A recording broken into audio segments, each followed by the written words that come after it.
So the New York Knicks just made a roster move. They are signing Marjan Beauchamp to a two-way contract. The difference between this and a standard deal is that he is not going to be eligible for the playoffs. But to me, this is an upside type of signing. 6'7" with a 7-foot wingspan that can knock down the open three ball. That's an improving defender. He's always had the ability to guard multiple positions, but I just think it's the effort and the versatility that's really started to pick up for Beauchamp, of course, over the last couple of years of his career. He's only in his third season, by the way. With the Clippers, I mean, he took, I think, 3 threes, made 2 of them. With the Bucks, he was shooting around 35, 36%.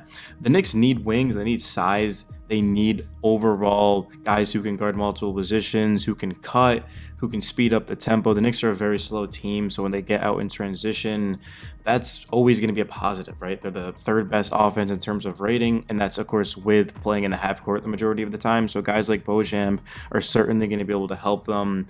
Letting go of Matt Ryan and Jacob Toppin was definitely long overdue to get a former first-round pick, a guy that, again, gives you everything you need in a modern day wing. He's improving all around. Did get waived, of course, by the Clippers, did get traded by the Bucks, so that's now 2 teams that have passed up on him, but I'm sure he's going to be very, very motivated. And I do want to check out these clips. Actually, my first time seeing him play. He tips that one in. Okay, he's on the wing right here, dribble drive, pull up jumper, knocks it down. Now obviously it's highlights, so this is the best of his plays. He's in the corner right here, knocking down a 3-ball. Very good looking release. You could tell right off the rip that he's been working on that, and then getting to the basket and throwing it down with authority, driving, passing, and laying it up and in. Okay, so he's the great cut right there. Something he did well in the G League, pulling up off of the dribble. Giannis just kicks it out to him. Another pull-up dribble, knocks that one down. And then again, playing with Giannis, I mean, he makes the game a lot more slower, and that's a nice one on the elbow right there to knock that down. Good looking release, good touch, catching and shooting in, of course, a very smooth rhythm, and then just sort of operating off of the pick and scoring right there with a nice finish, shooting it with confidence, knocking that one down. It makes it seem very easy to see why he, of course, was drafted so highly as he gets to the basket and finishes with a lot of contact. The question is, though, for the Knicks is, can he continue to get better? He's going to be on a two-way. He's going to be practicing with guys like Josh Hart, Jalen Brunson, OG Anunoby. I think they'll be able to help him a lot. And again, that's just a good walk-in, pull-up two, just getting to a spot right there. Is that campaign? Whoa, I'm blind. I think that was campaign. That's hilarious. I honestly forgot he even played on the Bucks. And then he knocks down a 3-ball right there. And then we're back to the highlights from last night. Mitch with that block off the backboard just sent Hart flying. So looking at what the Knicks had, they had two ways, and they had an open roster spot coming into the day. They've now filled out one of those 3 with Beauchamp, of course, which means they have another two-way to offer, and they've got a standard roster spot. I know I say this like every video. I really hope we open up another roster spot so that way we can bring in Moses Brown and TJ Warren, 2 guys that were on our G League team, of course, in Westchester. I don't think the Knicks are going to do that. I could be wrong. I have been wrong in the past. If they only have that one spot, I believe now with Beauchamp not being playoff eligible, you can't be like, oh, well, they just got a wing. I mean, they did, but they kind of didn't. And you look at the big position, you've got to be content with Cat, Mitch, Precious, and Okeke. If the Knicks do bring in Moses Brown, which reportedly they have interest, I mean, that would be great. But I do think it will be TJ Warren, because you can never have too many wings. Hart, Bridges, Anunoby, these guys are playing a lot of minutes. And now, of course, with Beauchamp added onto the roster, they got Dadier, who's still developing. He's a work in progress. Precious is more of a 4 and a 5, so he's definitely wing is the same thing as a big. Essentially, it's both the front court, but just TJ Warren with his scoring ability, he's played in big games, can knock down the open 3-ball. I think he gives the Knicks the most overall versatility, whereas Moses Brown can only play one position. So I do think it will go to Warren. I wouldn't be overly shocked if the Knicks were to bring in PJ Tucker. I wouldn't be overly shocked as well if they brought in, I don't know, like a Robert Covington or a Taj Gibson. I don't think they're going to bring him back again for like the 5th time, but it's going to have to be someone that can contribute and can help the end of the bench. I know a lot of Knicks fans are very skeptical of a guy in the final roster spot playing. I think they're wrong. I do think whoever the Knicks bring in will play. Just given the fact that the Knicks have, the 30th highest scoring bench. There hasn't been a lot of production. There hasn't been a lot of minutes, but I don't think the bench is the best in the world. It's been playing better of late, though. We saw McBride come in last night against the Heat and play very high level minutes.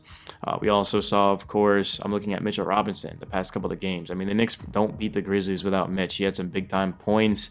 He also prevented Aldama from being able to put that ball back in. Mitch isn't out there. That's probably tipped in, or maybe a foul on Cat or whoever it may be, or Precious, right? So Mitch is a 7-footer, and you can see he throws it down right there with authority, man, off of the dribble. Mitch looked a lot more explosive than I thought in that Grizzlies game against the Heat. He had that block in the first half too. Can't wait to see Mitch get back to taking over games.